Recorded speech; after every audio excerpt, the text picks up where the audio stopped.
ধর, কিচ্ছু পারো না তুমি। সিংহের মতো উঠা বীরের মতো মেমো করে যে নাইমে পড়ো, সব শক্তি কি তোমার খায়া দিছে বিয়ের আগে কেউ? এটা কি কইতাছো?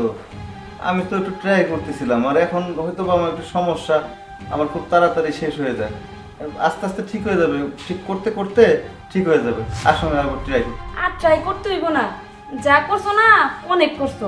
এই অল্প বয়সে তোমার মতো দামড়ার কাছে আমার বিয়ে দিয়ে না, কি যে করছে আমার বাপ মায়ে, খালি জ্বালা উঠাইতে পারো, নিবেইতে আর পারো না। এমন করে কইতেছো কে? আমি তোমার জামাই না? না একটু কম পারি? কম পারি দেহে মুখের উপরে এত বড় বড় কথা কইবা? তুমি সব আরেকবার করি। আর করতে হইব না, অনেক করছো তুমি। যাও, তুমি চলে যাও। ও, তার মানে এখন ভালো লাগতেছে না? না মহিলা মানুষের একটা সমস্যা, একটু কম পড়লেই সেন্সার করে ওঠে। আচ্ছা ঠিক আছে, সমস্যা নাই, আমি বড় ডাক্তার দেখাবো, ডাক্তার দেখে শক্তি বানায় বড় করে তারপর তোমাকে চাষ করতে পারো কিনা, কেমনে করে সহ্য করতে পারো তুমি। আচ্ছা যাও, পারে না আবার বড় বড় ডায়লগ পারে না, ঝাড়া থামাইতে খালি জ্বালা উঠে যায় বাবা। কি একটা ধামরা জামের কাছে বিয়ে দিয়া আর ভালো লাগে না। ভাবি একা একা কি ফিসফিস করতেছ? আরে কিছু না। শোনো একটা কথা কই, তুমি না কইলে কি হইব? ওই দরজার আড়াল থেকে না তোমার আর ভাইয়ের কাহিনী সব দেখছি। কি কাহিনী শুনছো? ওই যে ওইটা, ভাই এখন জ্বালাইতে পারে নিবাইতে পারে না, ব্যাগের মতো ওঠে আর বিড়ালের মতো ম্যাও ম্যাও করে নামে। ভাবি আমার থেকে ভালো করে তাকাও, মানুষের শালি থাকলে কয় শালি আধা ঘরওয়ালি, আর যেমন দেবর, আর দেবর তাহলে কি আধা বর জামাই না? যেহেতু ভাই ওয়াশরুমে সব কিছু ওয়াশ করতেছে, মানে পরিষ্কার করতেছে, এই ভাগতে তুমি যদি চাও, এই যে তোমার যে এই যে জৈবন জ্বালাটা উঠছে, এই যে মনের যে একটা চাহিদা, ভাই যেহেতু ঠান্ডা করতে পারে না, নেবাইতে পারে না, তুমি চাইলে কিন্তু এই তোমার দেবররা দিয়ে মানে হাফ জামাইরে দিয়ে কাপটা কমপ্লিট করতে পারো। তুমি এগুলো কি বলতেছো? আমি যা বলতেছি একদম ঠিক বলতেছি, তুমি না করো না, অনেক মজা পাবো।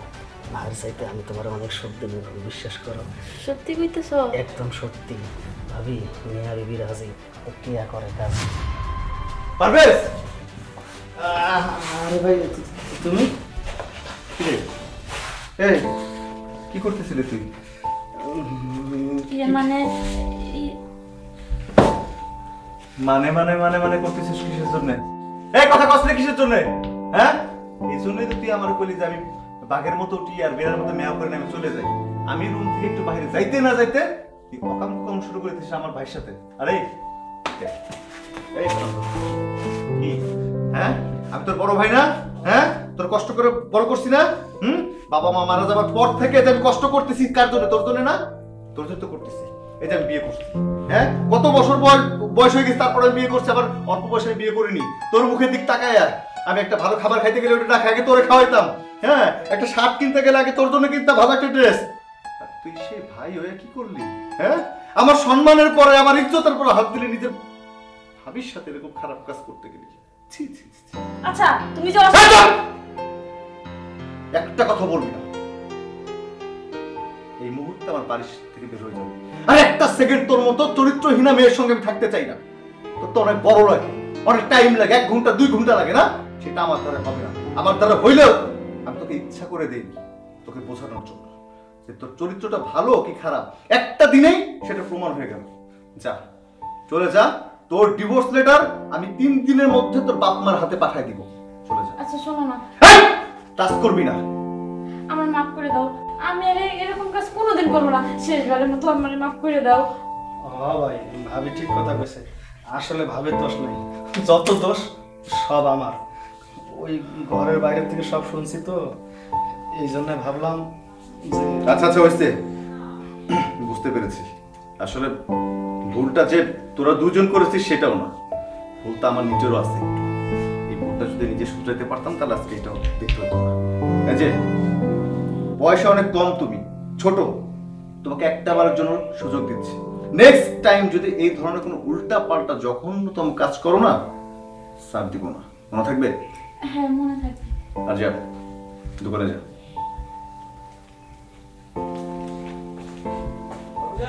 আমার জন্য 1 গ্লাস পানি নিয়ে এসে যাবো। আমি মরছি যখন জ্বালাই, আর আমার শরীরে কি বাজে।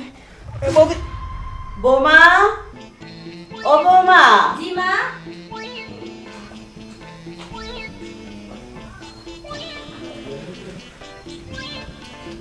মা বলেন। তোমারে কে ডাকছে? তুমি এখানে আসছো? বোমা, ও বোমা। এই তো মা আসতেছি। বোমা, একটু প্রসাদ তৈরি করে নাও, একটু মন্দিরে যাব। আচ্ছা ঠিক আছে মা। একটু সুন্দর করে একটু সাজায় গুজায় নিয়ে ফুল দিয়ে, জবা ফুল দিয়ে। হ্যাঁ আচ্ছা ঠিক আছে। ঠিক আছে, তুমি প্রসাদ দিয়ে করো, আমি রেডি হচ্ছি। করে তাড়াতাড়ি এসো বৌমা। যখন তখন ডাকলে চলে আসবা না। বৌমা তো এই বাড়িতে আরেকটা আছে, বৌমা ডাকলেই তুমি চলে আসো। আরে বিধবা দেখে আমি যাব, এখন আমার অমঙ্গল লাগবে, পূজা হবে না আমার ঠিক মতো। মা আপনি তো বিধবা। আমার মুখের উপরে এত বড় কথা, কত বড় সাহস দেখছো? হ্যাঁ, ঘরটা ধরে বের করে দিলেই তো। যখন আমার ছেলে সর হয়ে গেছে, ট্রেনে নরকে রেখে গেছে জাহান্নামী। বৌমা চলো।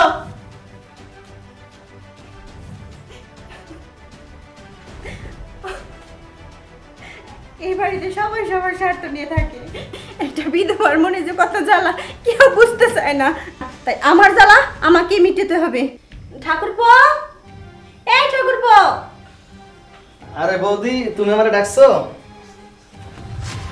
শোনো ঠাকুরপো, এই বাড়িতে সবাই সবার স্বার্থ নিয়ে থাকে, আমার যে মনের একটা জ্বালা কেউ বুঝতে চায় না। আর তোমার দাদা কত হয়েছে, আর কত বছর হয়ে গেল জানো ঠাকুরপো, এই বাড়িতে সবাই সবার স্বার্থ নিয়ে থাকে, আমার যে মনে একটা জ্বালা কেউ বুঝতে চায় না।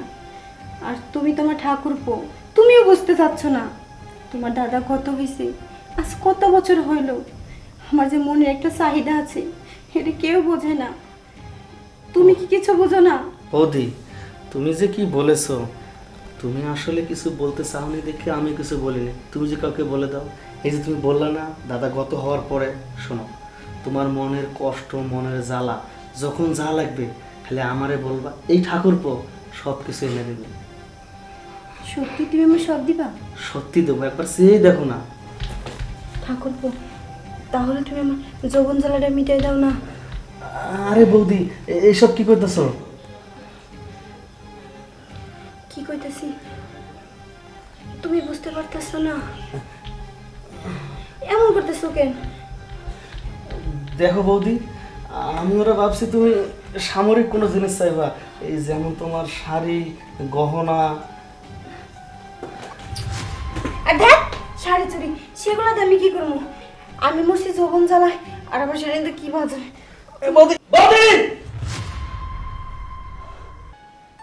সি বৌদি সি, আমি কখনো কল্পনা করতে পারি নাই যে আমার দাদা গত হওয়ার পরে তোমার এই চেহারা, এই চরিত্র আমার দেখা লাগবে। শোনো, একটা কথা মনে রেখো, সব ঠাকুরপো ঠাকুরপো হয় না, কিছু কিছু ঠাকুরপো ছেলেও হয়। আর সব ঠাকুরপো বৌদি করে বৌদির চোখে দেখে না, মায়ের চোখে দেখে। ছি! আমি বাঁচি না আমার যৌবন জ্বালা নিয়ে, আর ও আছে ঠাকুরপো নিয়ে। কি করি, আমার যৌবন জ্বালা আমাকে মিটাতে দেব, তাছাড়া আর কিচ্ছু করার নাই। এই বলাই আগে বৌদি, আগে এখানে বয়, অন্য বসে ছিল, এখানে বয়। এখানে বসবো? হ্যাঁ, দেখ বলাই, এই বাড়িতে কেউই আমার মনের কষ্ট বোঝে না, একমাত্র তুই আসিস আমার এই কষ্ট বুঝতে। বৌদি, আপনি কি কইতেছেন? আর ওইদিকে যাস কি লিগে, এইদিকে আয়। কোন বৌদি? আমি শুনতেছি। দেখ বলাই, এই বাড়িতে সবাই সবার স্বার্থ নিয়ে থাকে, কেউ আমার দেখে না একটু তাকাইয়ে। তুই তো জানিস তোর দাদা গত হয়েছে কত বছর ধরে, আমি একটা বিধবা মাইয়া, কিভাবে যে কষ্ট করে থাকি একটিবার তো দেখতে পারিস। কেউ আমারে বোঝে না রে, তুই আমার লাশ ভরসা, তুই একটু বোঝেক না আমার এই যৌবনের চাহিদাটা তুই মিটাই দে না বলাই। এগুলো আপনি কি কোন বৌদি? আমি আপনাকে বাড়ির কামের বলা, একটা চাকর, আপনার আমার মনিব, আপনাকে লাগে আমি এইগুলা করুন? না না না, এটা আমার দ্বারা সম্ভব না বৌদি, আপনি আমার ক্ষমা করে দেন। আরে কিসের ক্ষমা? শুন বলাই, তোরে কিন্তু আমি চাকরের চোখে দেখি না, বুঝছস কি কইছি? বৌদি, আপনি আমার যে চোখেই দেখেন না কেন, এই কামটা আমি করতে পারবো না বৌদি। আরে বলে উঠে তো উঠে, এদিকে আয়। না বৌদি, এই কামটা আমি করতে পারবো না, আমার ক্ষমা করেন বৌদি। রেত্তারি খামা খামা, তোর আমি দেখছ তুই শাড়ি শুনবি না? না বৌদি না, আমি তা শুনবো না, এই কথা আমি মানতে পারবো না। কি বললি তুই?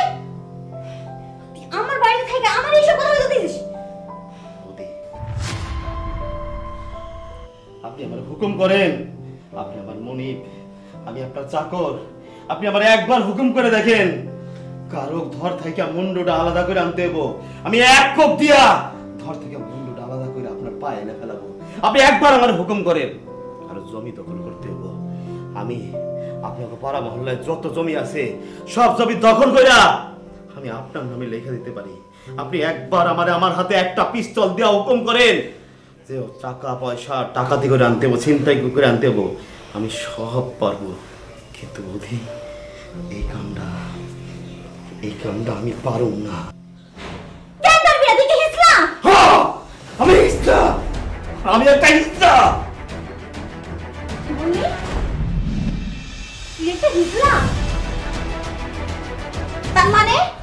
মানেটা যত সহজ আপনি জিজ্ঞেস করছেন, বলাটা অত সহজ নয়। আমি আপনাদের বাড়ির কামের ছেলে বলাই। কিন্তু না, আমি একসময় নাম বলেছিলাম না, আমি বলেছিলাম না। আমি হচ্ছে রাম নারায়ণ। আমার চেহারা দেখলে, আমি রাস্তায় বের হইলে যত সুন্দরী যুবতী রমণী বৌদি দিদিমণিরা সবাই ভয়ে দরজা আটকাতো। স্কুলের ছাত্র ছাত্রীরা আমাকে দেখলে দৌড়ে জঙ্গলে পালাতো।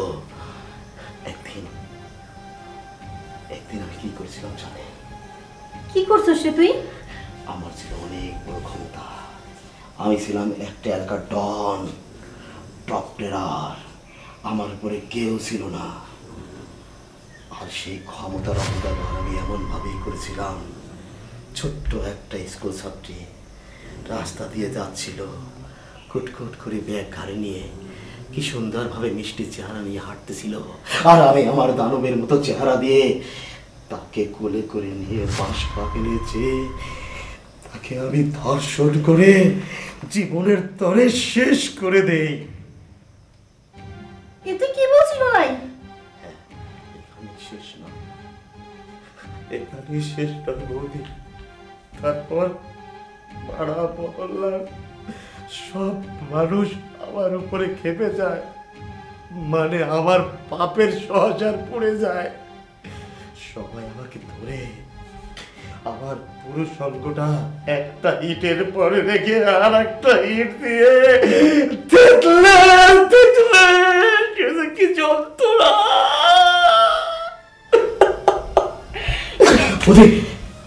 আমি অনেক পাপ করেছিলাম, আমি সাজা পেয়েছি। পাপ করলে ভগবান তাকে সাজা দেয়, শাস্তি দেয়। একটা বাড়িতে চাকর খাটাতে কতটা কষ্টের, কতটা যন্ত্রণার, কতটা শান্তি পাওয়া লাগে আমি জানি। তাই চাকর খেটে পাপের প্রায়শ্চিত্ত করছি। আপনি বিধবা মহিলা, আপনার স্বামী স্বর্গে গিয়েছে। আপনি কি জানেন না স্বর্গে একসাথে আপনার স্বামীর সাথে বসবাস করতে? হরে বলাই, আমি সেটাই চাই। তাহলে সতী নারী না হলে আপনি কিভাবে স্বর্গে সেই আপনার ভালোবাসার মানুষকে পাবেন বলেন? তুই আমার ক্ষমা করে দে বলাই। আমি বুঝতে পারিনি, আমার এই যৌবন জ্বালাকে আমি সব হারিয়ে ফেলাইছি, সব জ্ঞান হারিয়ে ফেলাইছি। বলাই তুই আমার ক্ষমা করে দে বলাই। ক্ষমা করার তো আমি কেউ না, ক্ষমা করার তো ওই উপরওয়ালা। তবে একটা কথা সবাই মনে রাখবেন, 1 ইঞ্চি পাপ করলে 1 ইঞ্চি প্রায়শ্চিত্ত করতে হবে। হে ভগবান, তুমি আমারে ক্ষমা করে দাও। আমি অনেক বড় পাপ করছি, ভগবান তুমি আমারে ক্ষমা করে দাও, ক্ষমা করে দাও।